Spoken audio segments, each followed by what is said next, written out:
नमस्कार। मुद्दे की बात में आपका स्वागत है। मुद्दे की बात में आज हम बात करेंगे यूक्रेन में फंसे भारतीय छात्रों की। वहाँ भारतीय छात्रों के साथ कैसा व्यवहार वहाँ की पुलिस द्वारा किया जा रहा है। हाँ, भारत सरकार किस तरह की मदद वहाँ के विद्यार्थियों के लिए कर रही है, कैसे हालात हैं वहाँ का। मयंक गोयल जी से हम बात करेंगे इस विषय पर, जो यूक्रेन में MBBS की पढ़ाई करने के लिए वहाँ गए थे। पिछले 4-5 सालों से वहाँ लगातार पढ़ाई कर रहे हैं और अभी 23 फरवरी को ही वहाँ से लौट करके आए हैं। वहाँ के हालात के बारे में हमारे साथ जुड़े हैं मयंक जी आपका स्वागत है मुद्दे की बात नमस्कार में। जी। तो जी मयंक जी, आप कब वहाँ गए थे, कौन से साल से आप? देखो, मैं 2017 के लास्ट में वहाँ पे गया था। टर्नोपिल नेशनल मेडिकल यूनिवर्सिटी, मेरी यूनिवर्सिटी का नाम है, जो वेस्ट साइड में पड़ती है। एक अच्छी बात थी इस यूनिवर्सिटी के अंदर, मैंने इसलिए इसको चुना था क्योंकि रशिया से वहाँ पे हर बार मतलब खतरा रहता ही था। 2014 में भी लड़ाई हुई थी वहाँ पे, तो हमने इसलिए वेस्ट साइड की करी थी, पोलैंड साइड की, जो पोलैंड की साइड पड़ती है यूनिवर्सिटी। तो वहाँ पे हमने वो वाली चूज़ करी थी। तो देखो, मैं ये कहना चाहूँगा, वहाँ पे 5 साल हो गए मेरे को रहते हुए, वहाँ पे MBBS करते हुए, और जहाँ पे मतलब रशिया ने वॉर छेड़ दी है, तो आप सोच सकते हैं हमारे लिए कितना बुरा होगा। हमारे लिए मतलब एक तरह से दूसरे घर की तरह था वो। कब वहाँ आप गए थे और वहाँ से वापसी कब की हुई आपकी? देखिए, मैं वहाँ पे 2017 के अंदर गया था, 2017 के आखिरी के अंदर MBBS की पढ़ाई करने टर्नोपिल यूनिवर्सिटी के अंदर। और मेरी वापसी हुई है 23 फरवरी को यहाँ पे, जस्ट एक दिन पहले। जब वहाँ पे लड़ाई चालू हुई उससे एक दिन पहले वापसी हुई है। और लगभग मेरे को वहाँ पे 5 साल हो गए थे वहाँ पे मतलब MBBS करते हुए।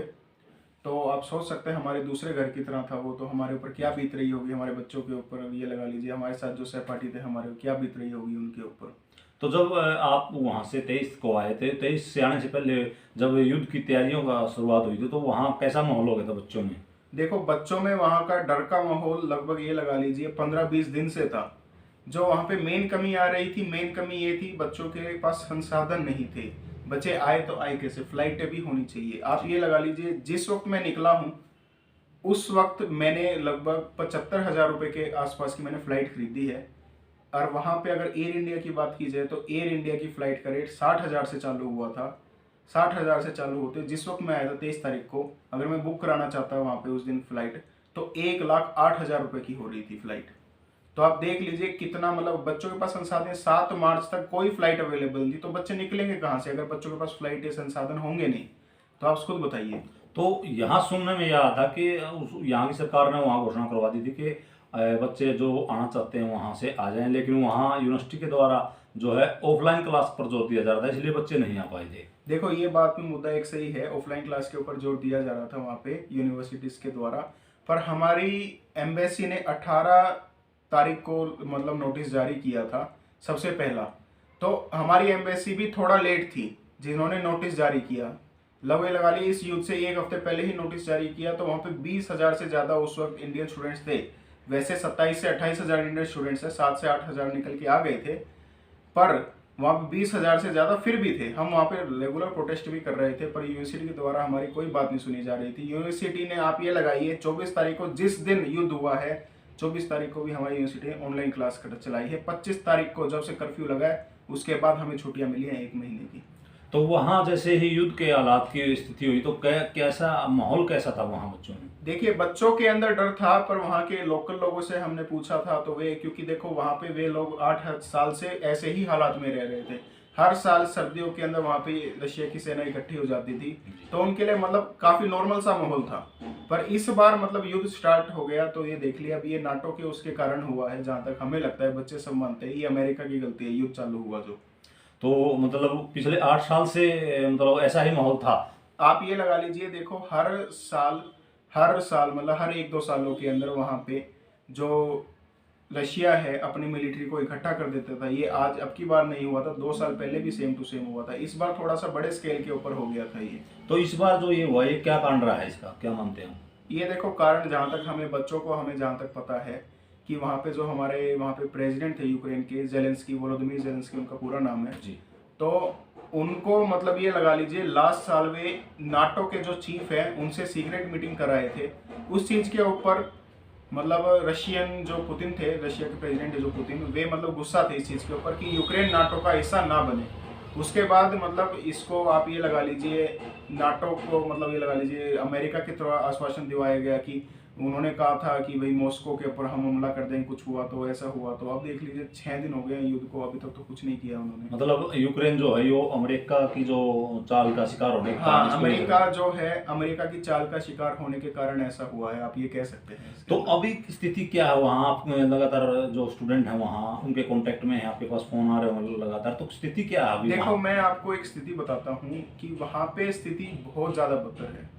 वॉर क्राइम्स हो रहे हैं, ह्यूमन राइट्स का पूरा पूरा वायलेशन हो रहा है। और आप ये लगा लीजिए कि वहाँ पे हमें अभी तक सहायता मिल नहीं पा रही है, मतलब प्रॉपर सहायता हमें कोई नहीं मिल पा रही है इंडियन एम्बेसी की तरफ से।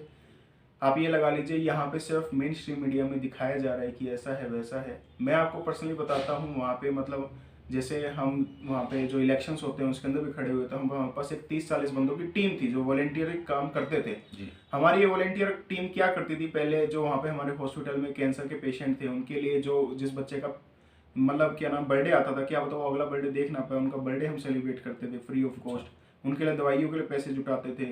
आप ही लगा लीजिए इंडियन कल्चर को प्रमोट करते थे, कई चीजें करते थे, आप वीडियोस भी देख सकते हैं हमारी टीम की। जी जी बट क्या हुआ, जब हमें पता चला वॉर है, तो हमारी ये लगा लीजिए वॉलेंटियर्स ने, स्टूडेंट्स ने वहाँ पे वेट किया। मैं आपको टर्नोप यूनिवर्सिटी की बात बता रहा हूँ, ये जी वहाँ पे वेट किया उन्होंने लगभग, आप ये लगा लीजिए 1 घंटे, मतलब 1 दिन का वेट किया, 30 घंटे का लगा लिया आप वेट किया, शहर के अंदर रहे। पर जब उन्हें ऐसी नौबत आ गई कि उन्हें नीचे बंकर्स में जाके सोना पड़ेगा, तो उन्होंने कहा कि यहाँ पे बम गिरने से अच्छा हम चलते हैं बॉर्डर के ऊपर। जी तो वे बॉर्डर पे गए, वहां पर से उन्होंने क्या किया, रेलवे स्टैंड पे गए, उसके बाद रेलवे स्टेशन पे गए, बस स्टैंड पे गए, वहां पर उन्होंने बसेस करी। कोई लाख रुपए में बस होती है तो 2 लाख रुपए दिए गए उसको। आप ये सोचिए, लाख रुपए के अंदर बस होती है, 2 से 3 लाख रुपए उन्होंने, ट्रिपल अमाउंट उन्होंने करी। और उसके बाद क्योंकि वहां पे उस वक्त मार्शल लॉ लग चुका था, वहां पे बसें भी इतना मुश्किल, मतलब बहुत मुश्किल हो गया था। क्यों? क्योंकि वहां की सरकार ने कह दिया था 16 से 60 साल की उम्र के लोग नहीं निकल सकते। तो वहां पे जो बस ड्राइवर होना चाहिए था 60 साल से ऊपर की उम्र का होना चाहिए था। तो देखिए इस वजह से बसें भी नहीं मिल पा रही जो वहां पे गए। अब पोलैंड बॉर्डर के ऊपर उनके साथ, मतलब आप सोच नहीं सकते ऐसा ऐसा हुआ है हालत। सारे बच्चों को निकलने दिया गया, सिर्फ इंडियन बच्चों को छोड़ के, पाकिस्तानी, अफगानिस्तानी, बांग्लादेशी सबको निकलने दिया गया, सिर्फ इंडियन बच्चों को छोड़ के, क्योंकि वो एज अ शील्ड यूज करना चाहते हैं। क्योंकि अपने इंडिया के प्राइम मिनिस्टर, क्योंकि वहां के लोग चाहते हैं इंडिया के अपने जो प्राइम मिनिस्टर हैं नरेंद्र मोदी, वो बात करें कि तो मतलब दबाव, भारत पर दबाव बनाने के लिए हाँ, यूक्रेन की जो हाँ जी, सेना है इस तरह का कदम उठा रही हाँ है जी, कि हाँ जी, वो भारतीय बच्चों को जानबूझकर रोक रही है ताकि भारतीय प्रधानमंत्री इस मामले में इंटरफेयर करके हाँ जी, युद्ध को रोकने का बिल्कुल सही, बिल्कुल सही, ऐसा ही कुछ है। तो अभी तक आप लगा लीजिए, उसके बाद हमारी ये लगा लीजिए वहाँ पे पोलैंड बॉर्डर पे जब बच्चे पहुंचे, वहाँ पे पोलैंड का है, रोमानिया का है, स्लोवाकिया का है। स्लोवाकिया की तरफ अच्छे कंडीशन थे, वहाँ के लोग भी अच्छे, स्लोवाकिया और हंगरी, वहाँ के पोलैंड, वहाँ के बॉर्डर से सही जा रहे थे बच्चे, पर वो बॉर्डर काफी दूर पड़ता है। पर बच्चों ने प्रेफर किया पहले पोलैंड जाना। पोलैंड का बॉर्डर 4 किलोमीटर दूर, मतलब ये लगा लीजिए 4 घंटे का रास्ता है, 4 से 5 घंटे का। आप ये लगा लीजिए पोलैंड बॉर्डर पे इतने हालत खराब थे, 50 किलोमीटर लाइन लगी हुई है, लंबी 50 किलोमीटर पैदल लाइन, पैदल लाइन, ना कि गाड़ियों की, पैदल लाइन लगी हुई है 50 किलोमीटर की। ठीक है, वो चल के गए हैं बच्चे, पहले चेक पोस्ट पे चल के गए हैं। आप ये सोच नहीं सकते, उनको वहां पे यूक्रेन सैनिकों के द्वारा इतना मारा गया है बच्चों को स्पेशली। उसके बाद रोमानिया बॉर्डर के ऊपर तो आप ये भी नहीं सोच सकते, मतलब लड़कियों को वहां पे जाकर उत्पीड़न किया गया उनके साथ, मतलब ऐसी चीजें बता नहीं सकते आपको मैं इस चैनल के, मतलब ऐसे बता नहीं सकता। आप खुद सोच सकते हैं कि एक गेम खिलवाया जा रहा है कि भैया आप ये गेम खेल के दिखाएं और हम आपको वीजा देंगे, ऐसे से उनसे काम करवाए जा रहे हैं। सोचिए आप इतने निकलने वो है। मेरे पास आप कहते हो तो मेरे पास एक छोटी सी रिकॉर्डिंग है, जी जी, मैं आपको सुनाता हूँ। तो ये मयंक जी ने बताया किस तरीके से वहाँ के स्टूडेंट, भारतीय जो स्टूडेंट हैं वहाँ, उन पर दबाव बनाया जा रहा है यूक्रेन सेना के द्वारा निरंतर के, ताकि भारत इसमें मध्यस्थता करके इस युद्ध को रोकवाने का काम करे। ये देखिए आप, ये एक बार ये सुनिए जी।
तो आप ये देखिए इतने बुरे हालात हैं वहाँ तो पे। मतलब जो ये छात्रा है, ये भारतीय छात्रा है, ये भारतीय छात्रा है। बयान है भारतीय छात्रा बता रही है कि उनको किस तरीके से वहाँ पीटा जा रहा है, अस्थमा जो मरीज है हाँ। उनको उसे बुरी तरीके से प्रताड़ित किया जा रहा है, हाँ हर जी। तरीके से दबाव बनाने का प्रयास है। हाँ जी, वो तो है जी, हर तरीके से दबाव बनाने का वो है, प्रयास है।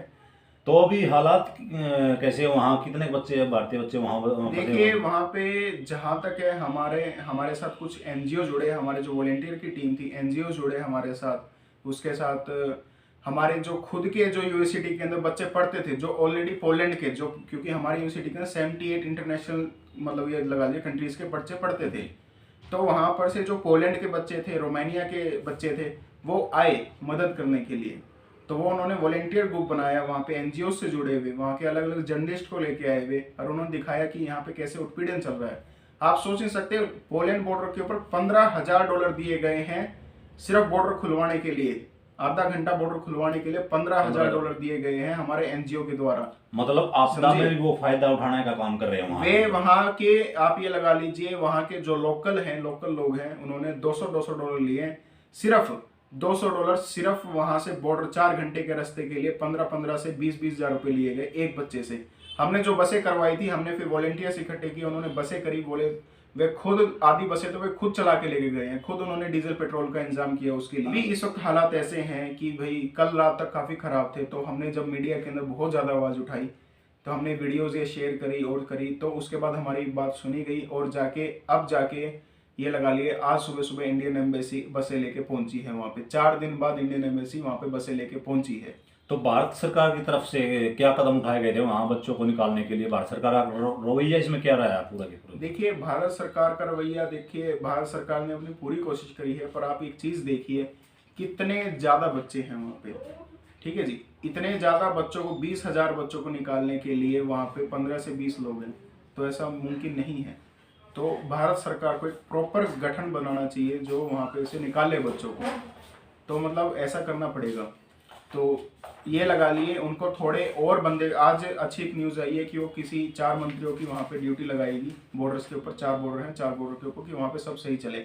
आई होप कि वे सही करेंगे, और हमें एनजीओज़ की वगैरह की, जो मैं सबसे पहली बात अपने एनजीओज़ वगैरह को सबको शुक्रिया करना चाहूँगा कि भाई वे हमारी इतनी मदद कर रहे हैं। ऐसे होते हुए सोचिए आप कि वे अपनी जान का जोखिम डाल के हमारे लिए आ रहे हैं। तो वहाँ जैसे ही यूक्रेन में जो रूसी सेना ने अपना युद्धाभ्यास शुरू किया, तो कैसा माहौल था, या कुछ घटनाक्रम आपको कुछ ध्यान है वो बता सकते हैं? देखिए वहाँ पे माहौल मैं आपको बताता हूँ, जो रूसी सेना ने किया, मीडिया के अंदर तो काफ़ी था, पर मैं आपको बता रहा हूँ वहाँ पे उस वक्त तक बिल्कुल नॉर्मल माहौल था।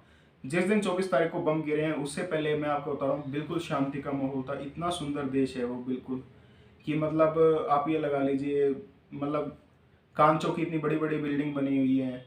उसके बाद काफ़ी घूमने की जगह है, अपनी इंडियन काफ़ी मूवीज़ की, जैसे RRR जो मूवी आ रही है वो वहीं पे कीव के अंदर शूट हुई है, ठीक है, काफ़ी मूवीज़ शूट होती है वहाँ पे। इतना सुंदर देश था, अब देखिए अब तबाह कर दिया गया है रशिया मिलिट्री के द्वारा। तो जो अब बच्चे वहाँ हरियाणा, भारत के जो बच्चे वहाँ फंसे हुए हैं, उनके अभिभावकों को लेकर के आप कुछ संदेश देना चाहेंगे? देखिए मैं उनको इतना कहना चाहूँगा कि प्लीज़ अपने बच्चों के इंस्टेंट कांटेक्ट में रहे, उनको कहें अकेले मत चलें, 10 से 15 बच्चों के साथ चलें, ठीक है। अकेले रहना खतरे से खाली नहीं है। इस वक्त वहाँ पे बच्चे गायब हो रहे हैं, मैं आपको बताऊँ तो, ठीक है, क्योंकि मैं झूठ नहीं कहना चाहूँगा, बच्चे इतने फ्रस्ट्रेट हो चुके हैं कि बच्चे अब नहीं कह सकते झूठ और ज़्यादा।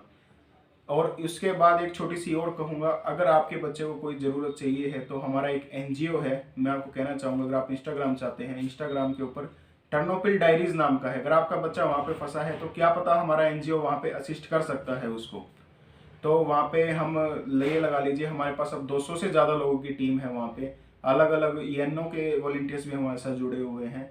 तो आप वहाँ पे उस पेज के ऊपर जाके आप मैसेज कर सकते हैं उनको, वे आपकी हर, जैसे उनसे मदद बनेगी वे आपकी हर तरीके से सहायता करेंगे वहाँ पे। तो मयंक जी, आपने एक बड़ा सवाल उठाया कि वहाँ बच्चे गायब हो रहे हैं, गायब होने का क्या कारण रहा है? देखिए गायब होने का कारण ज़्यादातर, देखिए मैं तो ऐसा मानता हूँ कि बच्चों के कनेक्शन लॉस्ट हो रहे हैं, मतलब फ़ोन के अंदर चार्जिंग नहीं है और नहीं है। पर आप एक चीज़ लगाइए, अभी भी मतलब जैसे हमने ग्रुप्स बना रखे हैं, हमारे साथ 1700 से ज़्यादा बच्चे जुड़े हुए हैं, हमारे पास ऐसे ग्रुप्स में 20-20 हज़ार बच्चे उसमें जुड़े हुए हैं सारे वर्ल्ड के, मतलब जिसमें वहाँ पे नाइजीरियंस भी पढ़ते हैं, इंडियंस भी, सब की। तो क्योंकि हमने फॉरेनर्स करके वहाँ पे मतलब हम आपस में जुड़े रहते थे क्योंकि हम दूसरी कंट्री में जाते हैं तो वहाँ पे हमें ऐसा ज़रूरत पड़ती है। तो आप ये लगा लीजिए उसके अंदर हमारी लॉस्ट एंड फाउंड की मतलब आती है। तो हमने अपने वॉलंटियर्स को कहा भी बॉर्डर्स के ऊपर आप हो तो आप ढूंढे। तो आप ये लगा लीजिए 30 में से हमें 27 से 28 बच्चे मिल चुके हैं, पर एक दो का हम कुछ नहीं पता लगा पा रहे। तो आप धरातल पर रहे हैं, आपने वास्तविकता देखी है कि भारत सरकार की तरफ क्या अपील आप करना चाहेंगे भारत सरकार को कि वो स्थिति को नियंत्रण करने के लिए, बच्चों को निकालने के लिए जो कमियां रही हैं उनको दूर करके क्या किया जा सकता है? देखिए, मैं भारत सरकार को इतना कहना चाहूँगा कि प्लीज़ आप जैसे 2-4 फ्लाइटें चला रहे हैं, 2-4 मत चलाइए। दिन की आपको कम से कम भी 5 से 8 फ्लाइटें भेजनी पड़ेंगी, तब जाके बच्चे निकलेंगे वहाँ से, क्योंकि बच्चे थोड़े नहीं हैं।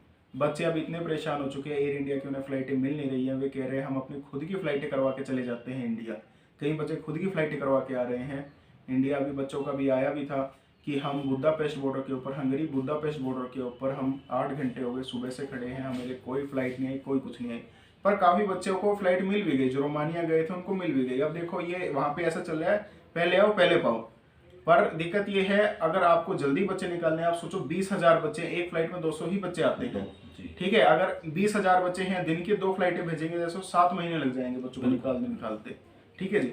तो इसीलिए बच्चों को फ्लाइट ज़्यादा चलानी, वो सरकार को मैं कहूँगा फ्लाइटें थोड़ी ज़्यादा चलाएं, और प्लीज़ एक वॉलेंटियर का प्रॉपर ग्रुप बनाया जाए वहाँ पे। सरकार को मैं यही कहूँगा कि वहाँ पे जो वॉलेंटियर्स हैं, लोकल वॉलेंटियर्स के साथ मिलकर काम करें, वहाँ की एम्बेसी वगैरह, और एक प्रॉपर संगठन बनाया जाए कि बच्चों की वहाँ पे सुनी जाए। आप वे दिक्कत ये है कि जो एम्बेसी वाले हैं वे खड़े हैं, देखो 2 बॉर्डर्स होते हैं, एक तो होता है यूक्रेन का, एक है पोलैंड का। जो एम्बेसी वाले पोलैंड के इस तरफ खड़े हैं, वो इस तरफ की नहीं देख रहे। तो मैं चाहूंगा कि इस तरफ भी कोई ऑफिशियल खड़ा होए, ताकि वो वहां पे देखे, यूक्रेन बॉर्डर की तरफ, यूक्रेन बॉर्डर की तरफ भी ऑफिशियल्स आए कि ऐसा हो। तो कुछ जो अभी बच्चे फंसे हुए हैं, यहाँ के अभिभावक चिंतित हैं लेकर के, कोई कॉन्टैक्ट नंबर, कोई मदद के लिए जो अभिभावक वो अपने बच्चों से संपर्क कर सके, कुछ ऐसा आप बता सकते हैं? हाँ जी, कॉन्टैक्ट नंबर मैं आपको बता सकता हूँ। आप देखिए, मैंने अभी भी आपको बताया है, इंस्टाग्राम के ऊपर पेज है, पर हमारे इंस्टाग्राम के पेजों के ऊपर हम जैसे ये वीडियो डालते हैं तो हमें नहीं पता ये कहाँ से डिलीट किए जा रहे हैं। हमारे ट्विटर अकाउंट भी डिलीट किए जा रहे हैं। पर अगर आपको एक फ़ोन नंबर चाहिए है तो मैं आपको कह रहा हूँ, आप एक लिख लीजिए फ़ोन नंबर, +38063992186। इस फ़ोन पे आप कीजिए। देखो जितनी मदद बन पड़ेगी आपकी, यहाँ पे हमारे जो वॉलंटियर ग्रुप हैं वो आपकी करेंगे, क्योंकि वे ऑन द बॉर्डर बैठे हैं इस वक्त।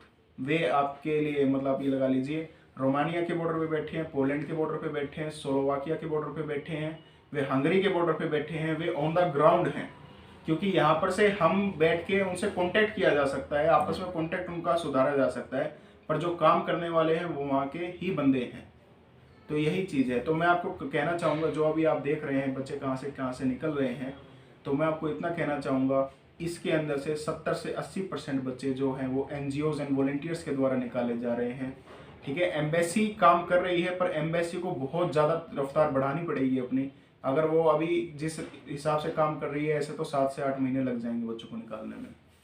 तो दोस्तों, जैसा कि मयंक जी ने बताया, यूक्रेन पुलिस के द्वारा भारतीय बच्चों पर काफ़ी दुर्व्यवहार किया जा रहा है। तो इसे मामले में भारत सरकार से भी हमारी अपील है कि वो भी तुरंत सख्त कदम उठाए, और जो भारतीय एम्बेसी वहाँ है वो भी इसमें एक्शन मोड में आकर के जल्दी से जल्दी बच्चों को वहाँ से निकाले, ताकि जो पैनिक स्थिति बनी है उसको ख़त्म किया जा सके, और जो वहाँ विद्यार्थी गए हुए हैं वो सकुशल अपने अभिभावकों के पास पहुँच जाएँ। तो मुद्दे की बात में जुड़ने के लिए मयंक जी आपको बहुत बहुत धन्यवाद, और हमारे सभी दर्शकों को हमारी नमस्कार।